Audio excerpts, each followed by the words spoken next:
Welcome back. Radio city joke સ્ટુડિયોમાં આપનું સ્વાગત છે. કિશોર કાકા, યુટ્યુબ પર અઢળક સવાલો ચાલુ થયા છે કે મહેશભાઈ શું કરે છે, મહેશભાઈ ક્યાં છે, એમના કિસ્સા કંઈક સંભળાવો યાર. પણ મને કેટલો કંટાળો આવે, તમને મજા આવે એમાં? ના યાર, કંઈક તો આવો તો મહેશભાઈ નું. હું આવા દેલા બુદ્ધિ વગરનો કાલાકટ્ટા હમણાં કહું એની તેમ.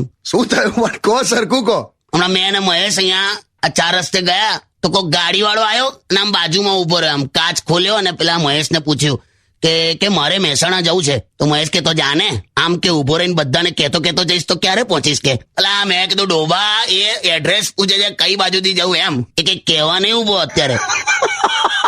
સખત ડોબો જેલા. હમણાં તો ઈંટ લઈને ફરતો હતો, ઘરે ઈંટ લઈને આવ્યો. કેમ ઈંટ? મેં કીધું મગુલા કેમ ઈંટ લઈને ફરે છે? તો કે ઘર વેચવાનું છે ને, તો કે આ સેમ્પલ છે એમ. ઘરના હવા સેમ્પલો લઈને ફરાતા હોય યાર. ના હો યાર, ખરેખર હો જેલા. મારે વાત જ નહીં કરી, તું ગીત વગાડ ને યાર.